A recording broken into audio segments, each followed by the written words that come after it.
Olá, muito bem-vindo ao canal da Aero Magazine. Hoje o vídeo é bem interessante, nós vamos tratar um pouco sobre o voo supersônico civil, que tivemos um retorno agora no final de janeiro. Por incrível que pareça, por mais de 20 anos a aviação civil em todo o mundo não superou a barreira do som, ou seja, desde a aposentadoria do Concorde em 2003, a aviação civil não se via capaz de superar a marca de Mach 1. Na verdade, os aviões executivos mais avançados, como o G700 da Gulfstream, agora também deve atingir aí o Falcon 10X no futuro e como o Bombardier Global 7500, eles voam ali muito próximo a Mach 0.925, 35, dependendo do modelo, ou seja, algo próximo entre 92 e 93,5 a velocidade do som, ou seja, ainda um pouco distante da barreira supersônica. E tudo isso mudou no dia 28 de janeiro, quando a Boom Supersonic pegou seu demonstrador de tecnologia, o XB1, e conseguiu atingir a velocidade Mach 1.122, ou seja,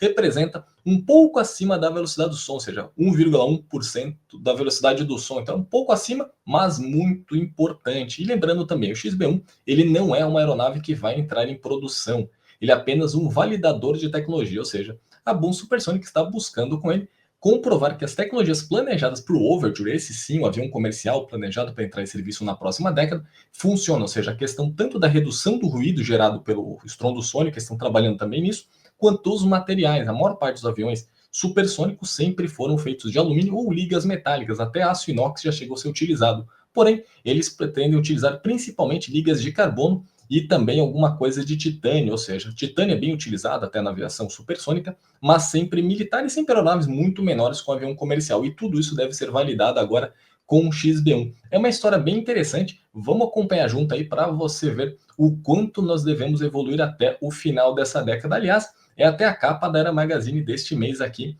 de fevereiro. Ela tá aqui atrás de mim, vou colocar aqui, que eu sempre erro a mão, que é aqui, ou tá aqui a revista. Depois eu falo um pouquinho mais sobre ela, e aqui você acompanha em detalhes tudo que a gente fala do XB1 e outras matérias bem interessantes. Mas vamos então falar um pouco desse voo e o que ele representa para o futuro da aviação comercial. Como eu disse, desde o Concorde a aviação comercial não superava, na verdade a aviação civil não superava a barreira do som, tirando um caso ou outro de algum voo muito experimental, mas nada ali pensando realmente uma retomada da aviação supersônica. Mas a ideia agora da Boom Supersonic é conseguir validar uma série de questões de projeto também. Então vamos colocar em perspectiva tudo o que aconteceu aí nos últimos dias. No dia 28 de janeiro, o XB1 ele entrou no corredor supersônico localizado entre as Black Mountains, que fica próximo ao deserto de Mojave, na Califórnia, e entrou na área restrita R2508. Se você quiser entender um pouquinho mais esses termos, eu tenho um vídeo aqui falando da área 51 e ela está também bem próxima a essa região. É bem interessante até ver, eu vou deixar aqui em cima o card. E essa região aí que ele voa é bem próxima à base de Edwards, que é uma base lendária principalmente pelos voos experimentais, e muitos dos supersônicos dos Estados Unidos aconteceram lá. Durante o voo, a aeronave atingiu uma altitude de 35.290 pés antes de acelerar para Mach 1.122, que equivale a mais ou menos 1.207 km por hora ou 652 nós, por um total de 11 minutos e 30 segundos, isso voando sob velocidade supersônica. O voo total ele durou 34 minutos, é bem curto, mas ele marcou aí um momento crucial na história da aviação no século 21. E embora o XB1 não represente exatamente a configuração final do Overture, que é o avião supersônico, como eu comentei, esse voo foi um passo fundamental no desenvolvimento do transporte aéreo que possa superar a barreira do som. Alguns projetos nos últimos anos aí falavam em voar mais ou menos 1.5, 1.6 até 1.7, que é a questão até do Overture, mas nada foi para frente. Mas agora parece que as coisas estão mudando radicalmente muito rápido. A Boom Supersonic conseguiu finalmente então comprovar que pelo menos um avião experimental eles conseguiam tornar viável passar da barreira do som. Além disso, esse voo também tem um simbolismo muito importante, pois foi o primeiro voo supersônico realizado por aeronave civil construída nos Estados Unidos e de forma independente. Claro, você pode argumentar a NASA é uma agência civil, porém, os aviões da NASA, todos que até superaram a barreira do som com ampla margem, chegando até Mach 7, por exemplo, eles são criados por uma agência ligada ao governo com única função, criar e estudar uma série de fenômenos do voo. Então nunca foi pensado para a aviação comercial e muito menos foi feito por um fabricante de forma independente.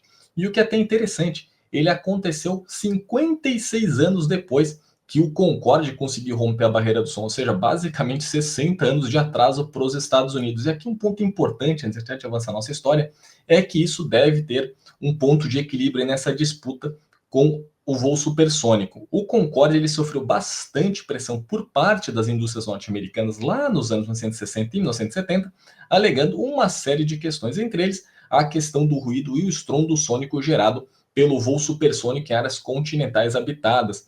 Além disso, também teve o choque do petróleo, a própria gestão do Concorde, que foi muito complexa, acabou atrasando bastante o projeto, e o Concorde se tornou um grande fracasso comercial. Basicamente, os aviões que foram operados pela British Airways e pela Air France foram basicamente doados pelo fabricante para as duas companhias aéreas. Houve um valor simbólico ali, mas era basicamente uma doação para manter pelo menos o avião voando, para justificar também os gastos bilionários que foram feitos naquela época. Mas grande parte aí desse fracasso comercial do Concorde teve relação com esse lobby criado pelas empresas americanas junto ao governo.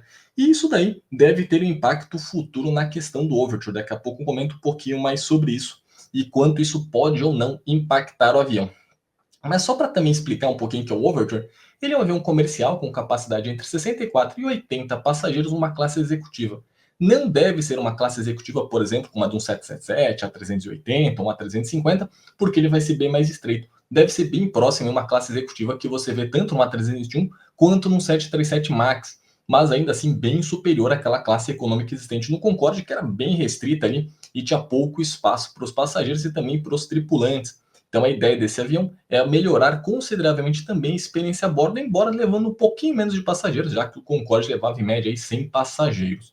Mas ele tem um grande problema agora para começar a entregar já no XB1, que é a questão ambiental. Como eu disse lá atrás, na década de 60 e 70, um dos principais argumentos dos Estados Unidos, por parte principalmente desse lobby dos fabricantes, era a questão do ruído gerado pelo estrondo sônico num voo continental, ou seja, se estivesse voando de uma costa a outra dos Estados Unidos, existiria uma série de impactos para os moradores que vivem nesta rota.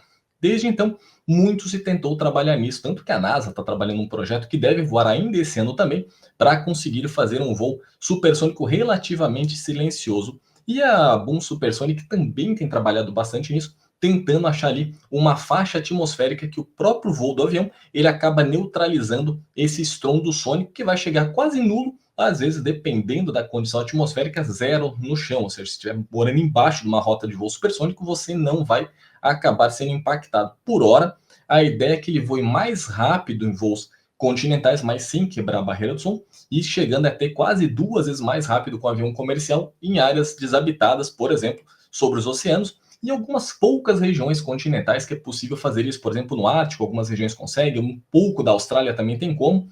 Então a ideia é que ele não nesse momento vá voar supersônico sobre áreas habitadas, mas quem sabe isso acabe acontecendo no futuro. E outro ponto que é bem desafiador aí para os engenheiros da Boom Supersonic, que o XB1 quer também provar, é a questão de emissões de poluentes. Imagina só, no mundo atual, que se tem falado muito do uso de combustíveis renováveis da aviação, eletrificação, entre outros, você oferecer um avião que consome exageradamente mais do que qualquer tipo de avião hoje em operação. Para levar seus 80 passageiros, mais ou menos aí que é a configuração máxima de alta densidade do Overture, ele deve consumir muito próximo a um 777, que está levando bem próximo aí aos 400, até superando os 400 lugares. Dá para imaginar que a pressão ambiental aí dos órgãos reguladores, seja na Europa, Estados Unidos e ao redor do mundo, e também dos órgãos, principalmente as ONGs ligadas ao meio ambiente, vai ser muito grande. Diz a Boom Supersonic que os novos aviões, o Overture, ele vai ser abastecido basicamente com combustíveis sintéticos muito mais eficientes e com quase nenhum tipo de poluição direta, ou seja, mais ou menos a ideia do SAF, aliás,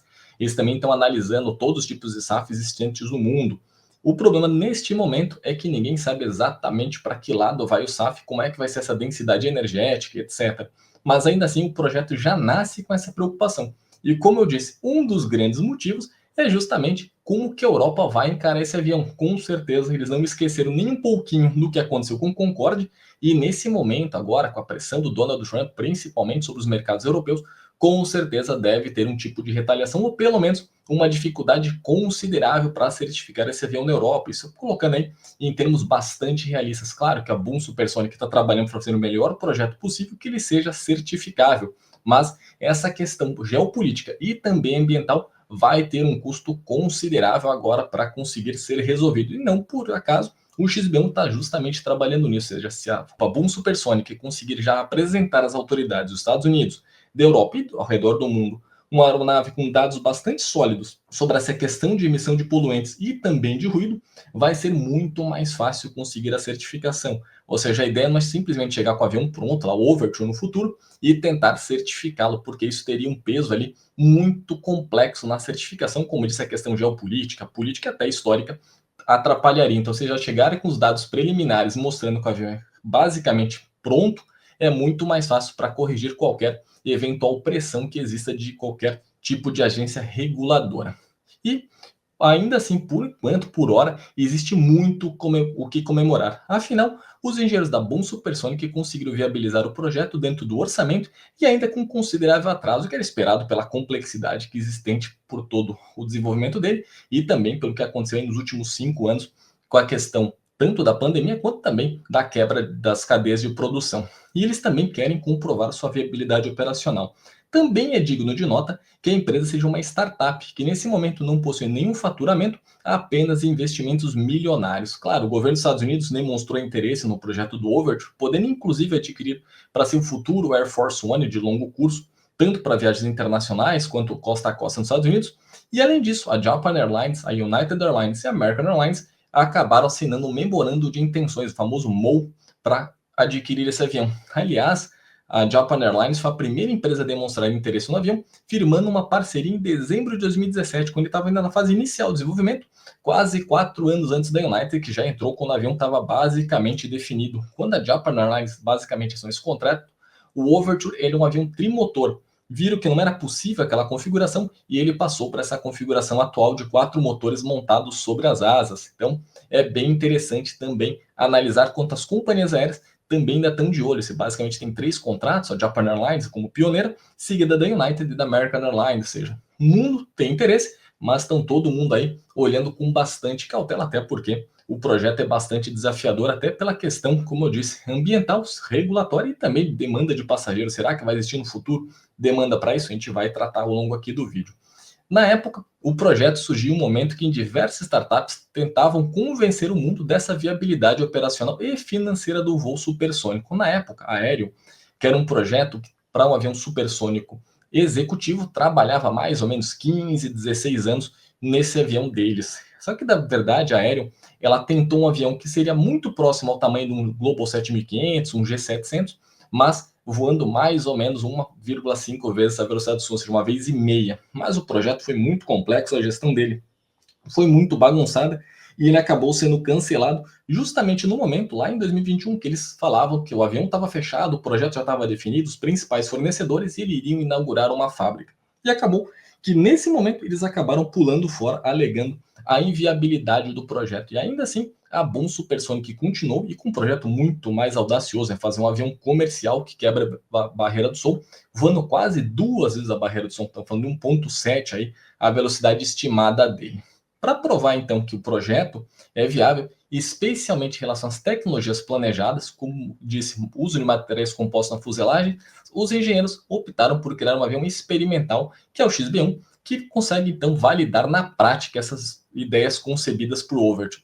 A estratégia, por enquanto, se mostrou bastante acertada, pois, além de fornecer um banco de dados essencial para o projeto final, também, como eu disse, vai permitir apresentar resultados preliminares às autoridades aeronáuticas e também políticas. Uma coisa, por exemplo, é os gigantes como Airbus, Boeing, Lockheed, como você pensar aí que tem experiência, inclusive, em voo supersônico, a questão da Boeing, a Lockheed, e a própria Airbus, ela trabalha em projetos de caça supersônicos como parceira, é que possuem ampla experiência em projetos complexos e caros e justificam o risco e o dinheiro investido. Outra muito diferente é uma startup como a Boom Supersonic, que depende basicamente de uma boa ideia e recursos financeiros bastante consideráveis, que facilmente superarão a casa das dezenas de bilhões de dólares. Como eu disse, ela só está hoje gerando gasto sem nenhum tipo de faturamento. Mas a ideia também do XB1 é, além de ser um demonstrador tecnológico, também político. Como eu disse, talvez ele até consiga aí convencer o governo dos Estados Unidos a injetar um recurso considerável na empresa, ou seja, não só os próprios recursos de mercado que estão captando, mas também entrar em um aporte estatal super importante. Aliás, isso é super comum da indústria aeroespacial em todo o mundo. A Boeing, Lockheed, Airbus, qualquer fabricante, melhor você pensar, até a Embraer, sempre tem ali aportes estatais muito grandes para alguns desenvolvimentos de projetos. Quanto mais desafiador, mais caro, muito mais dinheiro público acaba entrando nessa história. Eu não estou aqui defendendo livre mercado, comunismo, socialismo, nada disso. Estamos falando de aviação, para sempre que a gente fala sobre esse tema, sempre tem comentários aí bastante ideológicos que não tem nada a ver com o vídeo. Se for só um disclaimer. Voltando aqui então, vamos falar um pouco do que é esse demonstrador tecnológico, ou seja, o XB1. Ele foi desenvolvido para comprovar essas soluções do Overture, como eu comentei. Então, o objetivo principal é validar uma série de questões técnicas, como o uso extensivo de materiais compostos, sobretudo fibra de carbono, que em teoria resolve o problema mecânico, como fadiga de material e dilatação térmica, porém, há aspectos ainda pouco explorados nessa questão supersônica, especialmente o comportamento da fibra de carbono sobre altas temperaturas e atrito intenso com o ar. Embora seja uma tecnologia amplamente utilizada na indústria espacial, nenhuma aeronave de alto desempenho foi completamente construída apenas com materiais compostos, muito menos para operar 1,7 vezes a velocidade do som e em ciclos diários, ou seja, dependendo da demanda do Overture, ele poderá realizar mais de 2 voos por dia, o que ampliará consideravelmente os desafios estruturais. Lembra aquele submarino que explodiu indo lá ver o Titanic? Claro, ambientes completamente diferentes, propostas completamente diferentes, mas mostra que, embora a fibra de carbono tenha uma série de vantagens e benefícios, em algumas situações ela se torna bastante limitada ou perigosa. Dentro daí do voo supersônico, se sabe até agora é que ela tem uma grande resistência até o calor, mas não se sabe exatamente se esses ciclos diários de pressurização do voo dele em grandes ambientes que vai ter choques térmicos consideráveis, como é que ela vai resistir. E é exatamente aí que o XB1 vai fazer uma série de testes. Afinal de contas, ele é justamente construído basicamente todo em fibra de carbono.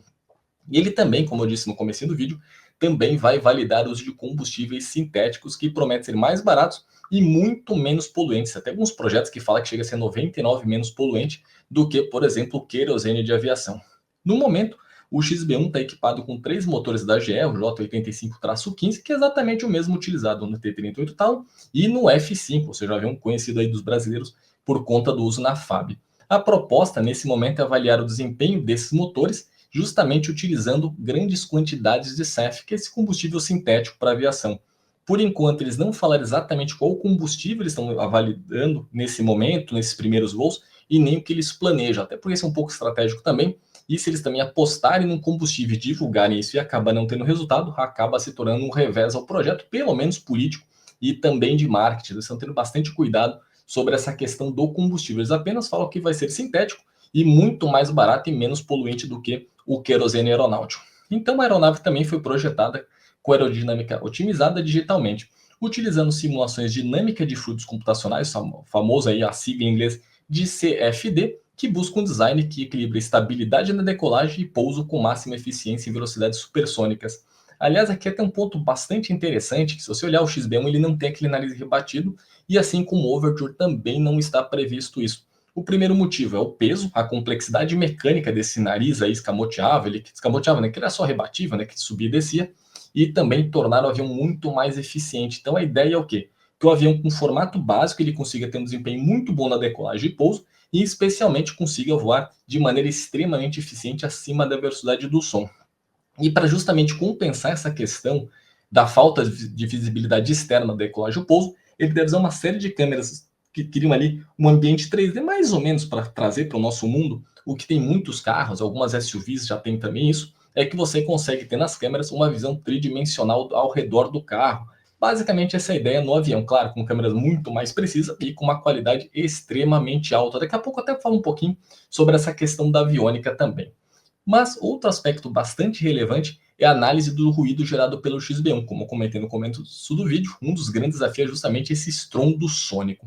E embora ele não tenha sido exatamente projetado para evitar o estrondo sônico, como o X-59 da NASA, como eu disse, vai voar ainda esse ano, o desenvolvimento visa minimizar o excesso de ruído na decolagem o tanto quanto for possível, em especial no voo de cruzeiro. A proposta do Overture é voar supersônico apenas sobre oceanos e em áreas continentais desabitadas, enquanto sobre a Terra a velocidade de cruzeiro será de Mach 0,088 até 0,95, ou seja, bem superior à imensa maioria dos aviões comerciais hoje em operação, e cerca de 20% superior aos aviões comerciais na maior parte do tempo, ou seja, não só no voo de cruzeiro, mas na subida e também descida ele vai conseguir voar mais rápido. Em paralelo ao XB1, A Boom Supersonic também demonstrou rápido progresso em seu motor Symphony. Esse é o ponto mais interessante, na minha opinião, do projeto, que é desenvolvido por ela em parceria com a Standard Aero. Nenhum fabricante de motor nesse momento demonstrou qualquer interesse de embarcar no Overture. Um dos principais motivos é que ninguém tem muita certeza se isso vai ou não acontecer. E desenvolver de motor, ele é uma coisa muito complexa e bilionária, especialmente se falando no motor supersônico. Como eu disse lá atrás, a Aerion, ela teve uma série de questões de tentar parceiros ou não, e eles teve uns 3 ou 4 fornecedores de motores que falaram que teriam intenção de produzir esse motor, inclusive grandes marcas como Pratt & Whitney, GE, se não me engano a Rolls-Royce também entrou com eles, mas ninguém foi adiante, porque o custo era muito grande e a incerteza ainda maior. Então, a Boom acabou optando por ela mesma desenvolver o seu próprio motor, mas claro, em parcerias aí para conseguir não só produzir um motor, mas também viabilizar os estudos deles. Por hora, os testes estão em andamento e o primeiro núcleo de motor em escala real já está próximo de ser concluído. O motor deve ter aproximadamente 35 mil libras de empuxo unitário, sem pós-combustor. Aliás, é um ponto interessante. Ele vai voar supersônico mesmo sem pós-combustor, que é basicamente o que a gente chama de Super Cruise, que, por exemplo, o F-22 foi o primeiro a contar com essa tecnologia, depois o F-35, o próprio Gripen, usado pela FAB, também tem, mas é muito diferente você pegar um avião de 80 lugares, um avião comercial, com essa tecnologia, e um avião de caça que é muito menor e muito mais leve. Então esse é um dos grandes desafios também do Symphony. Outro ponto também interessante é que o fã dele deve ter mais ou menos 72 polegadas de diâmetro. Se olha um fã de um 777 é gigantesco, ele tem um diâmetro basicamente da fuselagem de um 737, isso é bem famoso até. E a ideia é que o fã desse Symphony seja bastante compacto, são 72 polegadas, basicamente o tamanho da sua TV. A ideia é reduzir ao máximo também o arrasto desse motor, ou seja, ali a área frontal quanto menor, menor o arrasto e também reduz o consumo de combustível. Além, como eu disse, um dos desafios é o Super Cruise, ou seja, manter o voo supersônico sem pós-combustor é bem complicado, e especialmente pensando que vão ter 4 motores operando aí, ou seja, eles vão ter que trabalhar sempre muito próximo, qualquer variação ali de performance, isso deve afetar consideravelmente a capacidade do avião manter a ideia de Mach 1.7. E outro ponto que eu acho também interessante, tanto no caso do XB1 e também do Overture, é que as entradas de ar dos motores também vão conseguir reduzir a velocidade do fluxo quando voando, no caso no fluxo de ar, quando voando supersônico. Porque a ideia é avaliar também quanto isso pode melhorar o consumo e eficiência do motor, convertendo então energia cinética e energia de compressão de forma bastante eficiente. Existem estudos, na aviação militar tem alguns motores que trabalham bem assim, mas como eu disse, nada do tamanho para impulsionar um avião comercial, porque isso permite que os motores sem pós-combustor acabem elevando o avião na máxima velocidade possível, com menor consumo, menor ruído e com menor ali complexidade mecânica. Como eu disse, o motor está me interessando bastante, justamente porque ele parece ser bem eficiente comparado a tudo que foi criado até hoje para aviação que quebra a barreira do som. Como eu disse, além do progresso do próprio XB1, a Boom Supersonic demonstrou o grande avanço no programa como um todo. Diferentemente de outros projetos recentes, aviões supersônicos, que eu comentei da própria Aero, que se teve grande base que os desafios eram estabelecer fornecedores, a Boom Supersonic fechou uma série de parcerias estratégicas e realmente realistas. Uma das mais relevantes é a seleção da suíte Anthem, que é da Honeywell, que é justamente combinando tecnologias de ponta com recursos inéditos de segurança, como até as próprias câmeras ali 3D, que inclui essa realidade aumentada para proporcionar maior consciência situacional aos pilotos.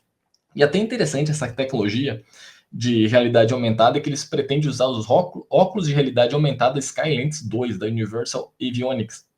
A ideia é basicamente que durante algumas fases do voo, principalmente a decolagem e pouso, eles vão colocar um óculos desses de realidade aumentada, como por exemplo o da Apple, o da Meta, para conseguir ter uma série de parâmetros projetados para eles de uma maneira mais eficiente que, por exemplo, um head-up display ou nos próprios displays da aviônica atual. Ou seja, isso é muito diferente de qualquer coisa que foi empregada na aviação civil e vai exigir uma série de análises muito complexas nessa fase preliminar, tanto do XB1 quanto na fase ali de desenvolvimento do Overture, porque as autoridades aeronáuticas jamais viram isso e os pilotos também não. Você imagina como é que vai ser voar usando um óculos de realidade aumentada. Para quem nunca fez isso, muita gente que está nos jogos ou utilizando, por exemplo, os dispositivos da Apple, tem reportado um certo enjoo e um mal-estar de manter ele por muito tempo. Você imagina um piloto passar mal numa fase de decolagem ou pouso justamente porque esse óculos acaba ali causando algum mal-estar. Então, tudo isso também está sendo avaliado não só para viabilizar o uso dele, mas também para pensar num plano B, se não puder utilizar ele, o que vai ser colocado ou como torná-lo muito mais eficiente para evitar qualquer tipo de problema para os pilotos. E segundo o projeto atual, os principais sistemas do cockpit serão acessíveis por meio de telas sensíveis ao toque, mantendo com 17 polegadas. Isso é basicamente uma tendência em toda a indústria aeroespacial, tanto para a aviação civil quanto militar, que usa telas de alta definição, o que reduz o peso e a carga de trabalho dos pilotos. Além disso, a aviônica contará com atualizações contínuas de software over in the air, que é basicamente que permite melhorias de correções em tempos reais. Só para comparar, é o que você tem no seu telefone. Então, quando você compra o telefone, muita atualização acaba acontecendo sem você ver. Seja automático, aquela que fala, já tem uma atualização, você só clica e aceita. É basicamente essa mesma ideia para o Overture. Claro, o avião não vai estar voando quando isso acontecer, quando ele parar para manutenção, ou ali numa escala ou num voo entre um voo e outro, ele vai fazer isso de forma automatizada ou com mínimo de interferência das equipes técnicas. A ideia é basicamente evitar problemas, muitas atualizações de software. É bem complexo em aviões e também reduzir o tempo, né? Então, vai de um técnico ir lá, inserir um cartão de memória ou colocar ali, como antigamente, um disquete, eles acabam fazendo isso automaticamente pelas redes do aeroporto, já que o avião também vai estar preparado para isso. E um ponto que muita gente argumenta é qual a cibersegurança dessa tecnologia. Por incrível que pareça, ela já é utilizada em alguns aviões civis. Então já existe toda ali uma segurança muito grande para evitar que alguém consiga invadir o sistema do avião. Claro, se invadir não vai também ter grande coisa para fazer ali dentro, já que ele trabalha num ambiente fechado, ele não está conectado o tempo todo. Mas claro, dá para colocar alguma coisa ali e voa o avião simplesmente desligar, por exemplo. Então essa questão da cibersegurança, principalmente para essas atualizações contínuas do avião, é muito importante e o XB1 também vai avaliar isso junto com as autoridades dos Estados Unidos e da Europa, principalmente, que tem muito medo sobre essa questão.